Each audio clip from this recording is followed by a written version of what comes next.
Ang kwentong ito ay hango sa totoong buhay. Mula ito sa isa nating kabayan na itago na lamang natin sa pangalang Jomar. Taong 1998, probinsya ng Visayas. Lumaki si Jomar sa pangalaga ni Lolo Mariano. Silang dalawa lamang ang magkasama sa buhay at pagsasaka ang hanap buhay. Saging at kamote ang pangunahing pananim na madalas hinahanap ng mga suki sa merkado. Sa lawak ng taniman, may isang puno na naiiba sa lahat. Ito pa lang din ang unang beses na nakakita ng ganong klase ng saging ang binata. Malaki ang buwig at ang mismong prutas. Kulay lila na bahagyang mapupula ang balat. Sa tuwing mapapadaan sa bahaging kinalalagyan, hindi maiwasang mapatingala. Murado ang tawag dyan, apo. Napansin ko kapag dadaan ka dito. Titigil ka, tititig sa puno.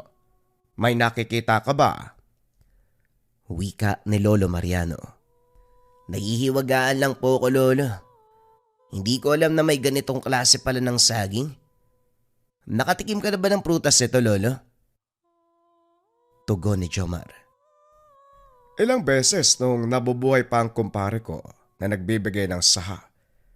Kagaya pa rin ng ordinaryong saging na nakakain natin sa araw-araw. Pero alam mo ba kung ano ang pinakahiniintay ko sa punong ito? Ang mutya na kusang ipagkakaloob sa takdang panahon. Mutya? Ano ho yun? Klase ba yan ng swerte? Hindi, ito talaga. Kapag sinabing mutya, tumutukoy sa malakas sa sandatang panlaban sa aswang, engkanto at iba pang masamang elemento sa paligid, katulad ng anting-anting ang bisa kung pamilyar ka. Anting-anting pala. Paano naman magkakaroon ng mutya ang puno ng saging? May maglalagay po ba na antingero? Hindi, iho. Ito ang tinatawag na biyaya ng kalikasan. Kusang magbibigay pagsapit ng tamang oras. Huwag na nga maraming tanong. Antayin na lang natin ang araw na yon. Natawa si Jomar sa usapan nila ni Lolo Mariano. Napatitig sa puno ng saging. Napailing sa sinabi ng matanda. Pagsapit ng hapon, natapos din ang pagtatabas ng damo. Nagpapahinga sa duyan ng matanaw ang binatilyo sa hindi kalayuan. Dali-daling sinita dahil isa-isang sinira ang mga saha. Tumigil ito pero binantaan si Jomar. Hindi makapaniwala dahil sa layo ng distansya, umabot sa kanya ang pagbato. Pinuntahan siya ng hindi makatiis, pero paglapit kagad siyang kinagat, sabay karipas ng takbo. Hindi na rin hinabol ng matanaw si Lolo Mariano. Nagtataka itong tumingin sa binatilyong nakasalubong. Oh, anong nangyari? Nagmadali ako sa pagparito dahil narinig ko ang boses mo na sumisigaw. Sino ba ang batang yon? Ewan ko, Lolo, basta ang alam ko, kinagat ako nun eh. Bigla ba namang winasak ang mga saha tapos sinita ako? Nang bato naman. Nilapitan ko para kausapin pero nangangagat. Baka natakot sa dating mo. Kilala pa naman kita. Yung ugali mong nagbumukhang tigre kapag may kaunting sa paligid. Hayaan mo na. Tutubo pa naman ang masahang ito. Umuwi ka na lang sa bahay para magamot ang sugat. Nagdurugo na masyado. Napabuntong hininga. Tinanaw ang dinadaanan ng binatilyo. Nasipat niya ito. Nakatingin. Nakipagtitigan ng ilang sandali bago umalis. Napailing na lamang si Jomar. Nagdikdik ng malunggay. Ang katas nito ang ginawang gamot. Napadaing sa labis na kirot. Matagal bago tumigil ang pagdurugo. Rumihistro ang iilang ngipin sa balat. Habang nakatitig kinalibutan sa hindi malamang dahilan. Nilagyan din ito ng iba pang gamot pagdating ni Lolo Mariano. Ilang araw ang lumipas. Nang tanggalin ni Jomar ang benda ay walang nagbago. Sariwa pa rin ang sugat. Lumapit kay Lolo Mariano para magtanong. Kahit ang matanda ay nagtataka kung paanong hindi gumaling. Nako, hindi yata epektibo ang gamot natin. Pumunta ka kaya kay Paring Raul. Ipasuri mo sa kanya ang sugat na yan. Pagkatapos pakisabi ha, 3 bangkat ng kamote ang mayahatid sa tindahan niya bukas ng hapon. Ang saging naman sa susunod na araw. Lolo, bata kaya yun? Hindi naman ganito yung resulta kapag bata lang yung kumagat ah. Tignan nyo maigi. Tugon ng binata. Hindi pinansin ang utos ng matanda. Kaya nga sinabi ko sa'yo na pumunta ka kay Paring Raul. Manggagamot yon. Siya ang makakasagot ng tanong mo. Huwag mo rin palang kalimutan ng... Hoy! Batak! Nagsasalita pa ako. Hindi pinakinggan ni Jomar ang matanda. Nagmamadali sa pagpunta sa tahanan ng manggagamot. Kaso nga lang walang tao pagdating. Ang naroon lamang ay ang aso nito. Naupo sa tabi. Naghihintay. Hindi naglaon o malulong ang aso. Agresibo ang kilos na para bang may kung ano sa paligid na handang sugurin. Kinilabutan na rin ang binata kung kaya't lumapit sa kamalig kung saan nakabalandra ang iba't ibang patalim. Napabunot ng itak ng lumakas ang alulong. Ilang sandali pa may kumaluskos sa talayban. Napako ang tingin ni Jomar sa itim na figura. Nakausli ang ulo nito. Hindi naglaon bumungad ang kalahati ng muka. Nanlilisik ang mga mata. Lalong tumahol ang aso. Sumugod at ang kasunod na napansin ng binata ang pagtahimik ng paligid. Nang silipin ang bahaging iyon, nakabulagta ang katawan ng aso. Nagmamadaling lumapit kay Mang Raul ng masipat sa daan. Kagad namang lumakad ang matanda.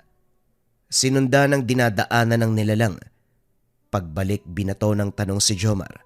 Sinagot naman ang lahat. Ano po ba yun, Manong? Hindi nakatagal ang aso ah. Paglapit patay ka agad. Aswang, ano pa nga ba? Ikaw ba, ano bang ginagawa mo rito?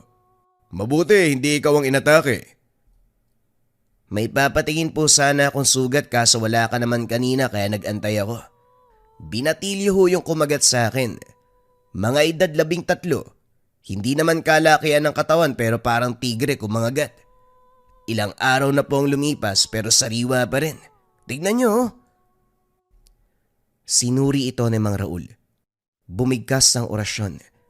Inihipa ng 3 beses. Matapos ang ilang sandaling pagtitig, pinatuloy sa tahanan para sa aktwal na gamutan. Hinugasan ng langis ang sugat. Naglabas na mga gamit na hindi makilala ni Jomar. Hinayaan niya ang manggagamot sa anumang gagawin. Hindi nagtagal nakaramdam ng matinding kirot. Hindi makapaniwala si Jomar nang sabihin ni Mang Raul ang katotohanan. Aswang ang binatilyo. Napatitig ang binata. Hirap sa pagpoproseso sa narinig. Nang magtanong ang matanda, inilarawang mabuti ang binatilyo. Nang sandaling iyon, normal lang naman ang kilos ng lalaki. Tipikal na galaw ng taong galit. Nagwawala. Masama ang titig. Walang napansin na amoy katulad ng tanong ni Mang Raul o kahit ang nakakakilabot na hangin. Pambihira ka naman, Jomar oh. Hindi mo man lang sinagot ang mga katanungan ko. Sigurado ka ba talaga na wala kang napansin? Pero hindi bali na. Baka napadaan lang yun. Bibigyan kita ng langis. Huwag kaligtaang gamutin ang sugat araw-araw. Tuwing hapon naman kailangan mong pausukan ng kamangyan. Bumalik ka sa susunod na araw para sa muling pagsusuri. Maging maingat ka rin sa paligid mo. Umuwi si Jomar dala ang gamot. Habang naglalakad sa daan, napansin ang alingasaw sa paligid. Hindi alintana dahil dumaan sa tambakan ng basura, pero pagdating sa unahan, nagulat ng masipat ang binatilyo. Sa puntong ito, magaan ang pakikitungo. Nakangiting lumapit. Nag-alay pa ng pagkain na nakabalot sa dahon ng saging. Hindi nagsalita. Inilatag lamang sa lupa at saka dahan-dahang umalis. Akala mo yata mauuto mo ako sa ganyan, aswang ka. Hindi mo babayaran ng pagkain ang ginawa mo sa akin. Dinampot ni Jomar at saka binalibag. Saktong tumama sa ulo ng binatilyo. Sa puntong ito kinilabutan ang binata sa titig. Matalim na parabang tatago sa buto. Hindi naglaon na wala bigla at lumitaw sa likuran. Sumunod. Nanakit. Nanakal. Nanlaban si Jomar.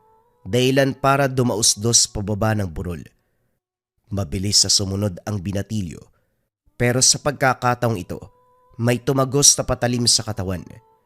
Nang sulyapan ng likuran, naroon si Mang Raul. Ang matanda naman ngayon ang sinugod pero hindi nakatagal. Matapos ang ilang beses sa saksak, pagsambit ng orasyon, bumulagta ito. Pagalis mo sa bahay, kinutuban ako sa iip ng hangin. Mabuti na lamang sinundan kita dahil kung hindi malamang naging hapunan ka na. May langis ka pero hindi mo man lang naisipang isaboy. Ito ang binatilyong kumagat sa iyo, ano? Wala ka nang poproblemahin dahil ayon sa kasabihan naming manggagamot, kapag nasawi ang kumagat sa tao, nawala na ng bisa ang sumpa. Natanggal ko na rin naman kanina nung ginamot kita. Sinamahan si Jomar pauwi ng matanda. Takip silim na ng mga oras na yun. Sa sandaling napadaan sa sagingan kung saan nakatirik ang puno ng morado, huminto si Mang Raul. Tumitig dito. May problema ho ba sa saging, Manong? Morado po yan ang sabi ni Lolo eh. Alam ko. May nararamdaman lang ako sa punong ito. Hindi ako magtataka kung balang araw magbabagsak to ng biyaya. Sa sinabi ng manggagamot, naisip ni Jomar ang sinabi ni Lolo Mariano. Sa tahanan pinagpatuloy ang usapan. Dito nakarinig ng mga bagay na nagpataas ng balahibo sa katawan ng binata. Binanggit ni Mang Raul ang aswang na kumagat kay Jomar. Nasawi ito dahil sa inkwentro kanina. Tinukoy ng matanda sa mga sumunod na araw. Posibleng magsunod-sunod ang pagdayo ng nilalang sa lugar, lalong-lalo na sa sagingan. Mag-aabang ang mga ito sa puno na magbibigay ng mutya sa takdang oras. Kinumpirma na manggagamot na mangyayari dahil ang mutyang hawak, mutya ng saging, naging aktibo sa sandaling tumapat sa puno ng morado. Nilinaw na ang babala na kapag may aaligid ay huwag makialam. Ang punong may kargang mutya ang siyang magtataboy sa mga elemento. Tuwang-tuwa naman si Lolo Mariano dahil ilang taon magmula nung itinanim ang puno. Sa wakas mangyayari ang inaasahan. Naging kapanapanabik nang sabihin nito ang pangalan ng kumparing nagbigay ng saha. Si Mang Prudencio, ang kilalang manonogis sa probinsya, ay siya ring nagkaloob ng mutya kay Mang Raul. Pagkatapos ng usapan, lumapit si Jomar upang magtanong. Manong, hindi po ba delikado ang ganun? Kayo na rin po nagsabi na may aaligid sa punong magbibigay ng mutya sa takdang oras. Nakita nyo naman sa baging ito ng sityo, walang ibang tao kundi kami lang ni Lolo. Kung sakali mang susugod ang mga yon, lagot kami. Ano bang laban namin sa mga aswang? Kagaya ng sinabi ko, sa puno ng morado aaligid ang mga aswang. Hindi nyo kailangan mangialam dahil ang puno mismo ang magtataboy sa mga ito kung magtatangka silang kunin ang mutya. Wala kang dapat ipag-alala, Jomar. Paano hindi mag-aalala kung sa taniman namin nakatirik ang puno na dahilan kung bakit may aswang? Inunahan na ng binatilyo. Kinagat pa nga ako tapos inatake. Manong, kung putulin na lang kaya natin yung puno, sa ganun may iwasan ng anumang problema, hindi ba? Wala kang alam kaya mainam na tumahimik na lang. Walang puputulin na puno. Hayaan mong mabuhay ang morado. Hayaan mong magsilang ng mutya ang puno. Hindi nakahabol ng tanong si Jomar sa pagmamadali ng matanda. Napailing na lamang siya habang hinahati dito ng tanaw. Nang dumako ang tingin sa sagingan, hindi maiwasang kilabutan sa ideyang may aswang. Hindi nagtagal, may napansing gumagalaw. Nang titigang mabuti, unti-unting lumitaw ang anino ng nilalang. Unang lumantad ang lanlilisik na mga mata, sinundan ng nakakakilabot na angil. Nagmamadali si Jomar sa pagtawag kay Lolo Mariano. Sinarado ang bintana at pintuan. Pinatay ang gasera. Nakinig sa ingay ng paligid. Hindi makatiis si Jomar. Sumilip sa labas. Tanaw ang puno ng morado. Ang sabi ay may gumagapang na aswang. Sa napansin ng binata, hindi lumapit ang nilalang sa puno. Umaaligid lang. Matagal sa ganong sitwasyon ng halimaw hanggang sa kusa na itong umalis. Dito lang nakahinga ang maglolo. Lo, putulin na lang talaga natin ang puno. Ano naman kung magbibigay ng mutya ng saging? Anong mapapala natin? Mas mabuti pang alisin yan para makaiwas sa mga aswang. Narinig mo si paring Raul.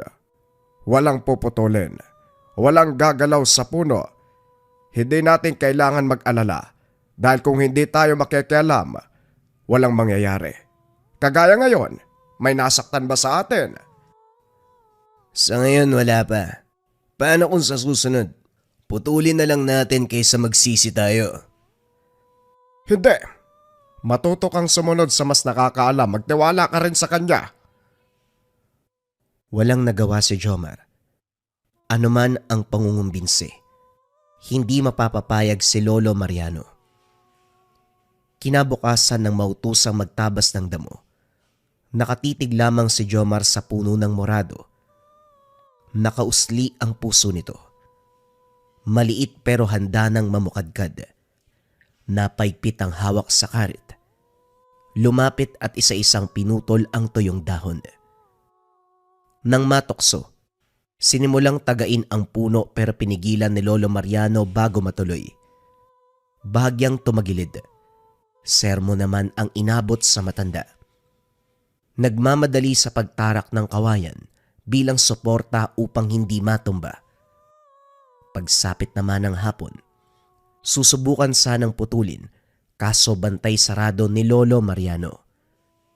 Pinagbawalan siyang lumapit sa bahaging iyon.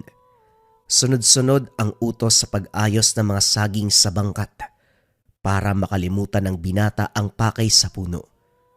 Subalit kahit abala sa gawain, naisip pa ring itumba ang morado. Nang makatsyempo pagsapit ng dilim, wala si Lolo Mariano. Nagatid ng saging sa mga suki. Nagmamadali sa pagputol dahil malapit na ring umulan. Tuwang-tuwa naman ng matumba. Tumalikod na rin nang bumuhos ang ulan, pero siya naman ang natumba nang humagupit ang kidlat. Tumama sa mismong puno ng saging, umusok pa pagkatapos. Nilapitan ni Jomar. Natulala ng masipat ang maliit na bato sa ibabaw ng kaputol na puno. May kung anong nagtulak sa binata na kunin, pero hindi mahawakan dahil nag-iinit. Nang humagupit uli ang kidlat, nagmamadaling umalis bago tamaan. Tinanghali ng gising, nagmamadaling pinuntahan ng puno. Naabutan doon si Lolo Mariano. Hawak ang maliit na batong hugis puso ng saging. Masama ang tingin ng matanda sa kanya. Talagang matigas ang ulo mo, Jomar. Dalawang matanda na nagsabi sa'yo na wag mong putulin pero sinuway mo. Hindi ko alam kung anong gagawin sa'yo, pero sa susunod na kita papagalitan. Buhatin mo ang bangkat ng saging at ihatid sa merkado. Daanan mo ko sa tahanan ni paring Raul. Doon kita aantayin, bilisan mo ang kilos. Sinunod ni Jomar ang utos ng matanda. Pagkatapos sa merkado, dumiretso sa bahay ni Mang Raul. Papasok pa lang, Sasabog na ang dibdib sa kaba. Naabutan ang matatandang nag-uusap. Nakinig lamang siya hanggang sa sumenya si Lolo Mariano. Pinaliwanag ni Mang Raul ang mutya. Maraming sinabi tungkol sa bisa, kakayahan at ilang nilalang ang epektibong gamitin. Sa dami ng binanggit, hindi matandaan ni Jomar ang lahat. Ang malinaw sa kanya, nagpapagaling ng sugat. Tinanggal ang benda sa kamay, nakita ang sugat na unti-unting naghilom. Magmula ng sandaling ito, nagbago ang pakikitungo sa mutya. Pagkatapos ng usapan, pinauwi siya ni Lolo Mariano. Paglabas ng tahanan, nasipat ni Jomar ang lalaki sa hindi kalayuan. Kahina-hinala ang kilos. Lalapitan sana para magtanong subalit nagmamadali sa pag-alis. Bumalik ang binata para magbigay babala pero pasimpleng sumagot si Mang Raul. Nahayaan na lamang dahil inasahan niya ang pagdalaw ng aswang. Napabuntong hininga na lamang si Jomar. Naguguluhan sa nangyayari lalo na sa aswang. Nag-usisa ng makatsyempo. Manong itong bahay mo, lapitin ba ng aswang? Noong araw may naabutan akong umatake sa aso mo eh. Tapos ngayon may umaaligid. Baka naman madamay kami ni Lolo. Ikaw yata ang may atraso sa mga yun eh. May rason kung bakit lapitin ng aswang ang bahay na ito. Ibang usapan naman ang tungkol sa mutya, kaya wag mong isisi sa akin. Mabuti pa siguro, subukan mong kausapin ang mutya para malaman natin kung sino sa inyo ng lolo mo ang kaisa nito. Naguguluhan si Jomar sa sinabi ng manggagamot. Kunot noong umuwi. Tahimik na sumunod kay Lolo Mariano. Pagdating ng tahanan, kagad inabot ng matanda ang mutya sa kanya. Hindi para sa akin ang gamit na ito. Matanda na ako. Hindi ko kakayanin ang responsibilidad na kaakibat ng pagkakaroon ng tangan. Jomar, sa atin pinagkaloob ang mutya, kaya tayo ang magsisilbi dito. Hindi nakapalag si Jomar nang magdikta si Lolo Mariano. Sinimulan ang lahat ng pagsasanay sa pisikal na laban. Tumulong din si Mang Raul. Orasyon at dasal ang tinuro. Nung una naguguluhan ang binata kung ano ang nais ipagawa ng mga ito. Pero kalaunan, naunawaan din ang punto. Sa mga unang buwan bugbog sarado ang katawan, lalo na ang utak, kakasaulo ng orasyon at dasal. Umabot pa sa punto na hirap bumangon matapos ang walang tigil na pagsasanay. Kalaunan, nang lumipas ang ilan pang buwan, nasanay ang katawan lalo na ang espiritual.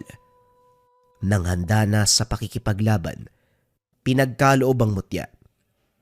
Unang ginawa ng binata, puntahan ang puno ng morado na pinutol nung araw. Humingi ng tawad sa nagawang kasalanan. Kasabay nito, ang pangakong pagsisilbihan ng gamit. Agad-agad, nagsimula ang tungkulin ni Jomar bilang manunugis ng bumalik sa pananalasa ang mga aswang. 10 oras ng gisingin ng mutya. Anino ng lalaki sa sagingan ang pumukaw ng pansin. Pinuntahan nito ni Jomar. Umatras pagkakita sa kanya. Kahit tao ang karap, hindi may kakaila ang tinatagong katauhan kaya inunahan ng binata. Magandang gabi ho, Manong.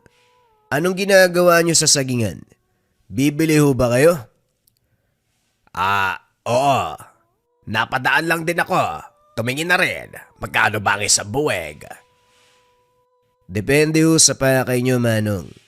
Kung malaki ang sadya niyo, malaki rin ang bayad. Tumigas ang mukha ng lalaki. Hindi inasahan na mahuhulaan kagad ng binata ang sadya. Subalit taas no pa itong nagbanta. Hindi ko inaasahan na makikita ko ang aking anak na wala ng buhay. Balita ko dito siya huling nagpunta. Baka kilala mo kung sino ang pumaslang. Napatitig si Jomar. Hindi inasahan na makikita ang magulang ng binatilyo. Gayunpaman, kinausap ito, subalit walang balak makipag-ayos. Galit na tumalikod at kagaya ng hula ng binata, bumalik ito sa ganap na anyo. Diretso sa pagsugod, ang matutulis na kuko ay walang tigil sa pagkalmot. Nanatiling nakatayo si Jomar, hindi natinag sa sunod-sunod na atake ng aswang. Nang maubos ang pasensya, siya naman ang humagupit. Gamit lamang ang lakas at gabay ng mutya, binalian ng leeg. Nang isa'y bumulagtas sa lupa. Sa kabila ng kalagayan, nagawa pa ring tumayo pero hindi hinayaang makatakas. Inapakan ito sa ulo, bumunot ng itak at saka pinugutan. Napalingon nang makita si Mang Raul. Naunang dumalaw sa tahanan nito ang aswang, pero nakatakas kaya napadpad sa balwarte nila Jomar. Babala ng matanda, huwag magpakampante dahil masusundan ang pagsugod. Duda si Jomar sa kilos ni Mang Raul. Para sa kanya, may sarili itong motibo. Bigla na lang susulpot sa tuwing may magtutugis. Gayunpaman hindi na ito pinansin. Naniwala pa rin na may dahilan ang matanda. Sa paglipas ng mga araw, sunod-sunod ang atake ng aswang. Napapatanong si Jomar kung bakit nagpapakita ang mga ito. Gayong naisilang na ang mutya ng morado. Dito rin inamin ni Mang Raul ang katotohanan.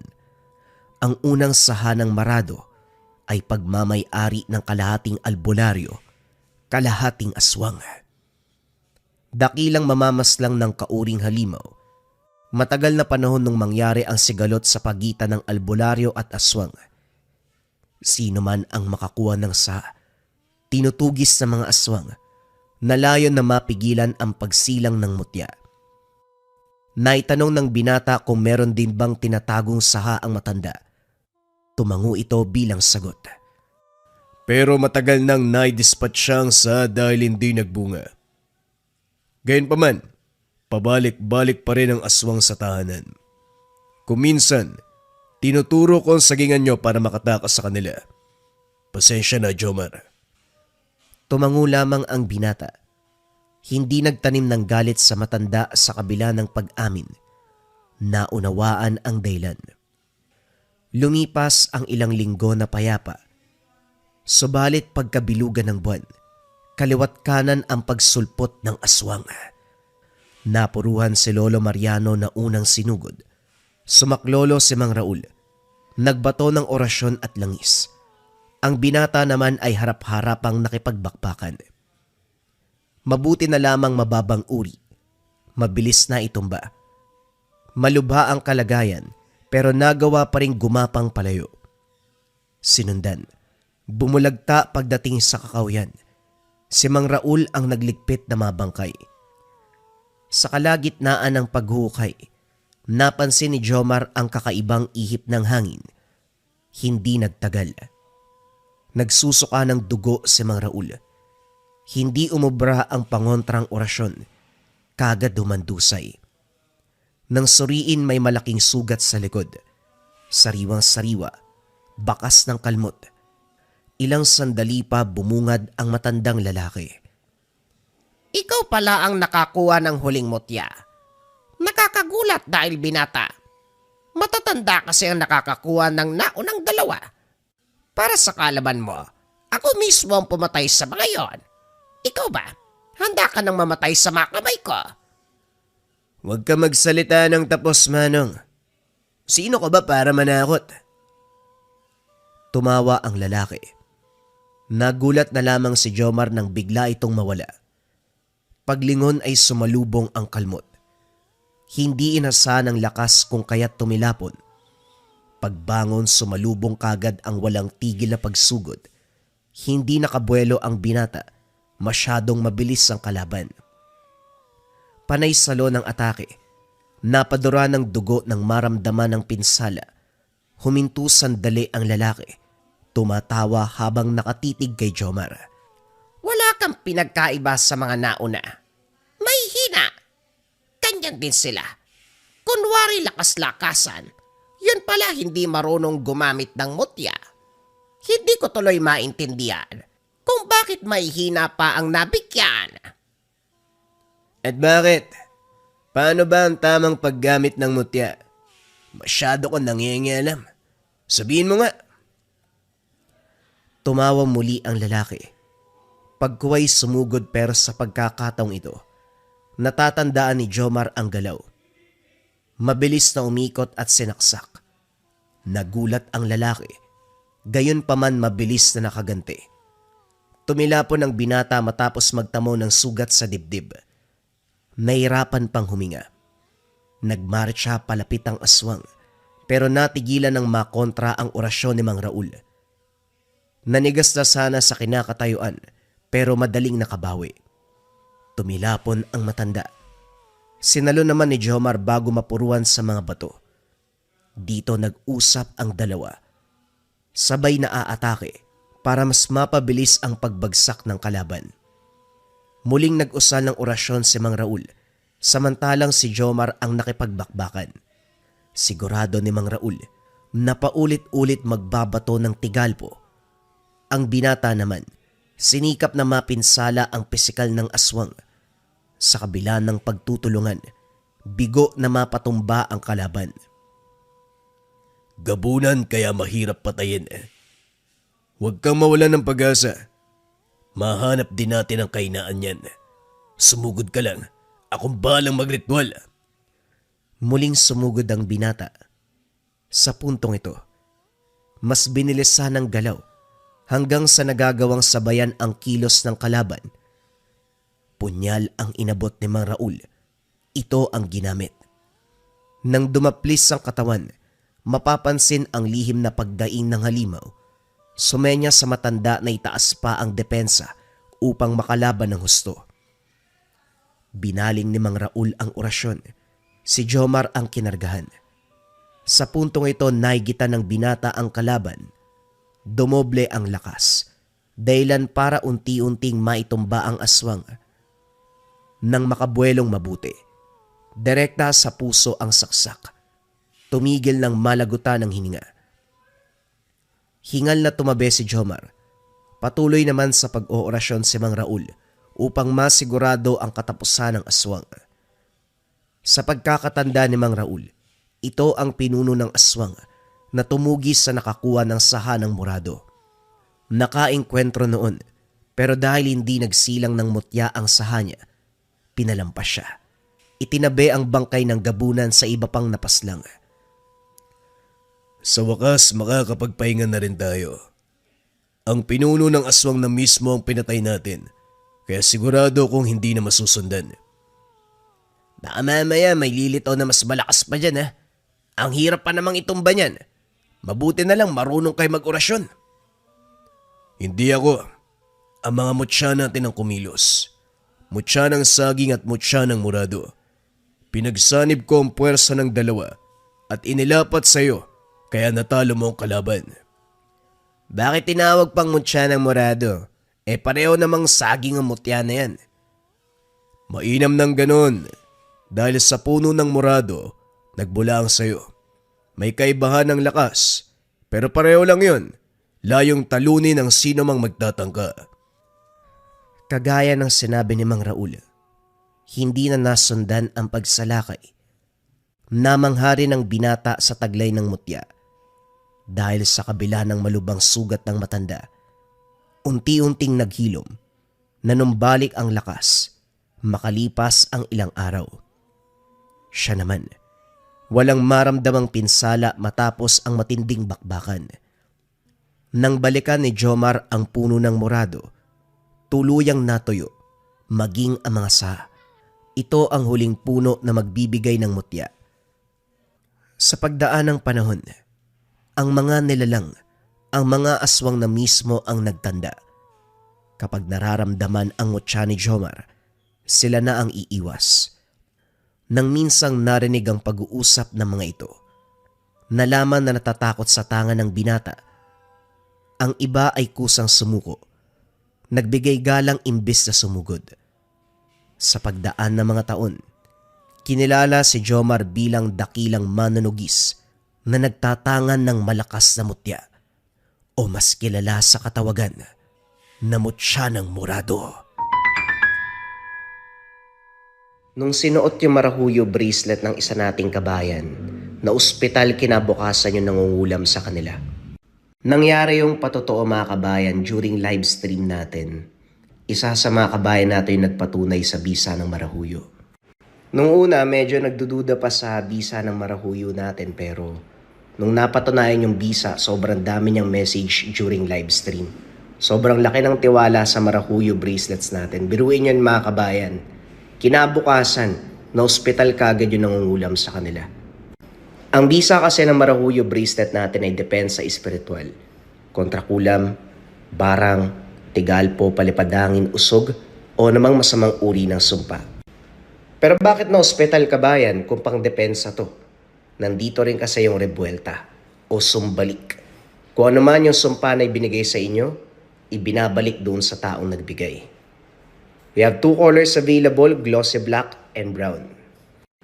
Kung interesado kayo dito sa marahuyo bracelet natin, i-visit nyo lang yung shop ng Lika Merchandise or tignan kung may yellow basket dito. Kapag wala, pakisearch na lang Lika Merchandise kasi mabilis ma-out of stock to. Yan lamang mga kabayan, mag-ingat sa mga scammers. At sa mga scammers. At sa mga scammers. At sa mga scammers. At sa mga scammers.